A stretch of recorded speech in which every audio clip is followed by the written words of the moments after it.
Arsenal's first game off season. क्या Mikel Arteta की इस बार टैक्टिक्स होगी? किस टैक्टिक के साथ आर्सेनल इस बार उतरेगा? इस बार आर्सेनल नई साइनिंग को, टिम्बर हो, हावर्ड जो, कैसे यूज करेगा? कैसा पोटेंशियल निकालेगा? डेक्लन राइस क्या एक्सपेक्टेशन है नई साइनिंग से? आर्सेनल ने अपना पहला मैच कैसा खेला?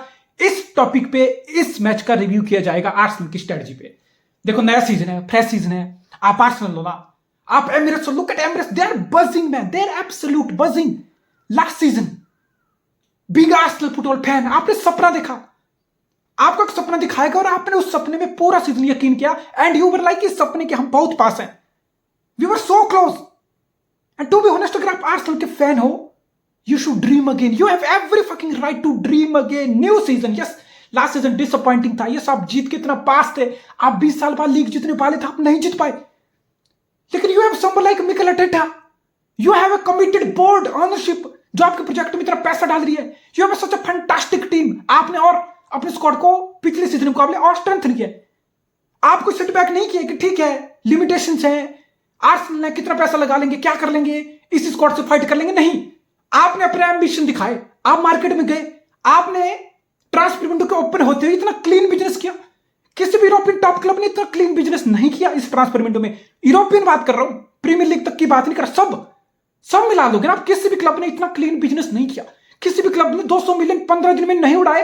इट्स लाइक कि आर्सेनल जैसा क्लब, कितनी बार होता है आर्सेनल का कोई प्रायोरिटी साइनिंग है और आर्सेनल को वो मिल जाती है, आर्सेनल उस प्लेयर को साइन कर लेता है, नहीं होता, बहुत बार ऐसा नहीं होता। It's like you are used to, Arsenal fan हो, बोर्ड हो, ऑनरशिप हो, मैनेजर हो, आप यूज्ड टू हो कि आप किस प्लेयर के पीछे जाओगे, कोई और टॉप क्लब आएगा आपके टॉप टारगेट को पोच कर लेगा, आपके हाथ में नहीं लगेगा।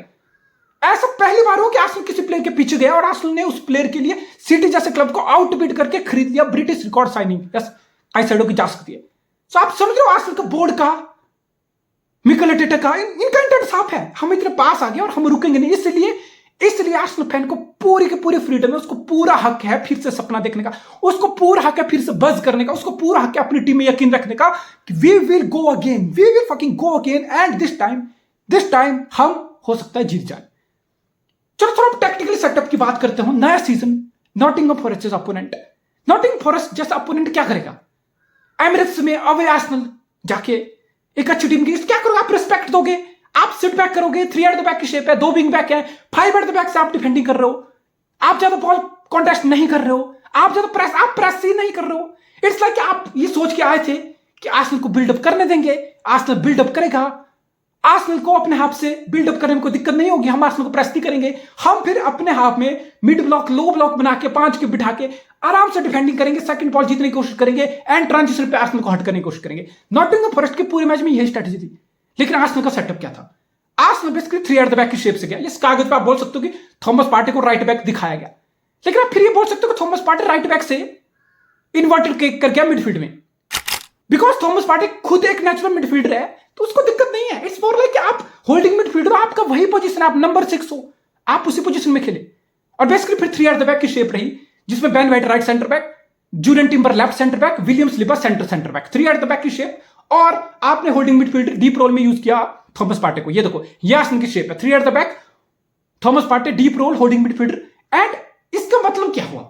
इसका मतलब कि बेस्ट आपके पास डेक्लन राइस भी था, आप Declan Rice at times, Declan Rice पीछे ड्रॉप हो रहा था, just look at this, Declan Rice पीछे ड्रॉप हो रहा था as a second holding midfielder in spot of Thomas Partey. One occasion you can see Declan Rice drop deep हुआ है, बिल्डअप की स्पॉट में, बॉल रिसीव करने, acting as a second holding midfielder. Another occasion once again you can see 3 at the back की shape है, Thomas Partey एक holding midfielder, Thomas Partey की spot में डेक्लन राइस ड्रॉप डीप हुआ है, लेकिन ये बहुत कम बार देखने को मिला। इट्स लाइक मिकेल आर्टेटा का गेम का ये पैटर्न था। ये पैटर्न किस लिए होता है? वैसे तो एक होल्डिंग मिडफील्डर था Thomas Partey, 3 at the back और Thomas Partey single holding midfielder, लेकिन अगर आप डेक्लन राइस को ड्रॉप टिप करा रहे हो सेकंड होल्डिंग मिडफील्डर, आप किस केस में करा रहा था और किस केस में डेक्लन राइस इतना ड्रॉप हो रहा था? पूरे मैच में नहीं हो रहा था। जो मैंने आपको दिखाई, there were couple of occasion. It's like Declan Rice वैसे बहुत फ्रीडम के साथ खेला, ये जब ड्रॉप टिप हो रहा था, लेकिन कब? जब आपके नॉटिंघम फॉरेस्ट के प्लेयर आप फ्रंट से कुछ ना कुछ प्रेस करते, कुछ सिंपल सी बात है, आप बिल्डअप पे लिमिटेड प्लेयर लगाओगे, क्यों? अगर अपोनेंट आपको प्रेस ही नहीं कर रहा, बिग नॉटिंघम फॉरेस्ट आप आर्सेनल को प्रेस ही नहीं कर रहे हो, तो आर्सेनल क्यों 2 होल्डिंग मिडफील्डर ड्रॉप टिप कराएगा बिल्डअप के लिए? उनको दिक्कत नहीं हो रही, सेंटर बैक पार्टे को ढूंढ रहा है, पार्टे फिर आगे ढूंढ रहा है, लिंकअप हो रहा है, बिल्डअप हो रहा है, कोई दिक्कत नहीं है, कोई चैलेंज ही नहीं है, अनचैलेंज बिल्डअप हो रहा है, तो फिर आप दूसरे बंदे को ड्रॉप डीप क्यों कराओगे, इतना कंज्यूम क्यों कराओगे बिल्डअप में, नहीं कराओगे। इसलिए at time 3 at the back की शेप थी, थॉमस पार्टे अकेला होल्डिंग मिडफील्डर था। बट जब नॉटिंघम फॉरेस्ट ने थोड़ा भी अपने फॉरवर्ड के साथ थोड़ा भी आगे से प्रेस करने की कोशिश की, then at times there were occasion like this जहां पे Declan Rice second holding midfielder हुआ in spot of Thomas Partey. So Declan Rice के रोल में बहुत फ्लूइडिटी है, दैट्स माय पॉइंट। बोला मैं नहीं सनी की बात करूंगा, डेक्कन राइस की बात करूं तो डेक्कन राइस के रोल में बहुत फ्लेक्सिबिलिटी है, बहुत इट्स लाइक वर्सटैलिटी है, इट्स लाइक फ्लूइडिटी है। जरूरत पड़ी वो पीछे आएगा थॉमस पार्टे की स्पॉट में, अगर जरूरत नहीं है बिल्डअप आराम से हो रहा है, आर्सेनल को कोई प्रॉब्लम नहीं है तो डेक्कन राइस आगे जाएगा लेफ्ट हाफ स्पेसेस में। Look at this formation, Deccan rice left half space में ऑपरेट कर रहा है, सिमिलरली राइट साइड पे ओडेगार्ड राइट हाफ स्पेस में ऑपरेट कर रहा है, और काई हावर्ट्ज स्ट्राइकर के पीछे वाले रोड में सेंट्रल हाफ स्पेसेस में अटैक कर रहा है। फिर मार्टिनेली लेफ्ट साइड पे वाइडर है, साका राइट साइड पे वाइडर है, और एनकेतिया फिर आपका स्ट्राइकर है। तो पूरा मिला के आर्सेनल की ये स्ट्रेटजी थी, ये टैक्टिक्स थी, ये बिल्ड वाली शेप थी इन पोजेशन पूरे मैच की। अनदर ओकेजन यू कैन सी, तो आर्सेनल बेसिकली अपने विंगर को वाइड रख के 5 लोगों से पूरा अटैक करा रहा था, जिसमें साका वाइडर, मार्टिनेली वाइडर, लेफ्ट में आप स्पेस डेक्कन राइस अटैक करेगा, राइट आप स्पेस ओडेगार्ड अटैक करेगा, हावर्ट्ज स्ट्राइकर के पीछे एनकेतिया। यानी कि आप नॉटिंघम फॉरेस्ट हो, आपने सोच लिया कि 3 एट द बैक की शेप है जिसमें विंग बैक पीछे आ जाएंगे without ball, 5 eight the back की शेप से आराम से डिफेंडिंग करेंगे, स्पेस क्लोज डाउन करेंगे, आर्सेनल को दिक्कत देंगे। दिक्कत दी आपने बहुत बार, सेंट्रली आपने बहुत बार आर्सेनल को दिक्कत दी, लेकिन आर्सेनल फिर 6 लोगों से आपके पास अटैक कर रहा है। 6 वर्ष से 5 की सिचुएशन क्रिएट होगी फाइनल थर्ड में, और फिर आर्सेनल के पास है ऐसे विंगर। मैं लास्ट सीजन पे बात बोल चुका हूं, मुझे नहीं लगता कागज पे आप जा सकते हो, आप जा सकते हो कि ये विंगर बेस्ट है, ये विंगर बेस्ट है। मेरे हिसाब से आर्सेनल के पिछले सीजन की सबसे बड़ी स्ट्रेंथ थी आर्सेनल के विंगर साका और मार्टिनेली। मेरे हिसाब से जो आर्सेनल के विंगर ने जो आर्सेनल को विड्थ होल्ड करके जो पिछले सीजन काम करके दिया, चाहे फिर वो स्विच ऑफ प्ले करना लेफ्ट से हो, चाहे स्विच ऑफ प्ले राइट से हो, विंगर को विड्थ होल्ड करके रखना। कितने अग्रेसिव विंगर है, साका हो मार्टिनेली हो, अनप्रेडिक्टेबिलिटी। ऐसा नहीं कि विंगर विड्थ होल्ड कर रहे हैं तो विंगर रुक के रहेंगे, विंगर विड्थ होल्ड करेंगे, विंगर फिर अपने लेफ्ट हाफ स्पेस में प्लेयर अटैक करेंगे, उनको रोटेट करेंगे, उनको पास करेंगे। नहीं, बहुत सारे अनप्रेडिक्टेबिलिटी देयर आर टाइम्स। जब साका मार्टिनेली मार्क किया उनको, अपोनेंट के फुल बैक ने विंग बैक ने दोनों को मार्क किया और स्टिल वो टेक ऑन करेंगे, स्टिल वो 1 वर्सेस 1 जाएंगे, स्टिल वो ड्रिबल पास करने की कोशिश करेंगे, फिर कभी बाई लाइन की तरफ जाके फिर क्रॉस डाल देंगे या कट इन साइड करके अपने स्ट्रॉन्ग फुट पे, जैसे साका लेफ्ट फुट से बैंगर स्कोर कर लिया, मार्टिनेली बाई लाइन की तरफ जाके बिल्कुल ट्विस्ट करके बॉल सेटअप कर दिया इनके। I mean this is marvellous. I mean अगर मैं गेम की बात करूं, ठीक है आर्सेनल का सेटअप अच्छा था, आर्सेनल के पास मैच में कमांड थी, आर्सेनल ने मोस्टली पोजेशन रखा, बट ऐसा नहीं था कि आर्सेनल बहुत ज्यादा क्लिनिकल था, ऐसा नहीं कि आर्सेनल फाइनल थर्ड में जाके बहुत ज्यादा हेडेक नॉटिंघम फॉरेस्ट के लिए क्रिएट करा था। नहीं, कहीं ना कहीं नॉटिंघम फॉरेस्ट का डिफेंसिवली जो सेटअप था वो कहीं ना कहीं आर्सेनल को सेंट्रली जाने में, क्रिएट करने में दिक्कत कर रहा था। लेकिन फिर आर्सेनल के पास एक्स फैक्टर है, आर्सेनल के विंगर आर्सेनल के सबसे बड़े एक्स फैक्टर है। इट्स लाइक उनको मटक इन कर लो, मार्क इन कर लो, बिंग अपोनेंट दोनों विंगर को फुल बैक से मार्क करा लो, कोई फायदा नहीं है 1 वर्सेस 1 में। आई डोंट थिंक सो आप बिंग अपोनेंट, आपको लग रहा है कि हम आर्सेनल के दोनों विंगर को 1 वर्सेस 1 में टक इन कर देंगे, दैट्स इट, दोनों विंगर सेट हो जाएंगे, विंग से कुछ नहीं होगा, विंग डेड हो जाएंगे। नहीं, आर्सेनल के सारा थ्रेट ही विंग से आ रहा, टाइम अगेन। पूरा लास्ट सीजन ये पैटर्न था, और कल के मैच में यही हुआ। कल के मैच में साका की 1 ब्रिलियंस, मार्टिनेली की 1 ब्रिलियंस, देयर यू गो, 2 गोल, आप मैच जीत गए जैसे तैसे करके। एक पे काउंटर पे आपने गोल खाया, बट समहाउ मैच जीत गए। आपके इंडिविजुअल आपको इतना बड़ा बोलता है कि एक्स फैक्टर क्रिएट करके मैच विनिंग डिफरेंस, 3 पॉइंट का डिफरेंस सिंगल हैंडली आपके विनर क्रिएट करके देंगे।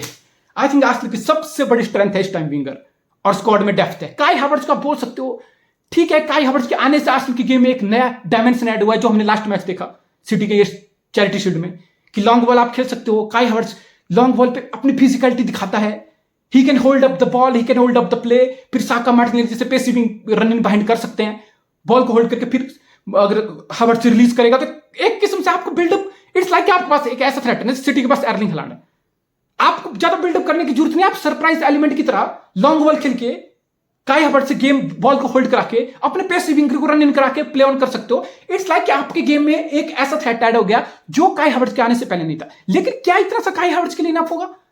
चेल्सी में काई हावर्ट्ज को हमने बहुत बार एज नंबर 9 के रोल में देखा, बहुत बार हमने काई हावर्ट्ज को सेकंड स्ट्राइकर देखा, और इन दोनों रोल में काई हावर्ट्ज सुपर फ्लॉप, 3 सीजन बहुत होते हैं, काई हावर्ट्ज सुपर फ्लॉप था।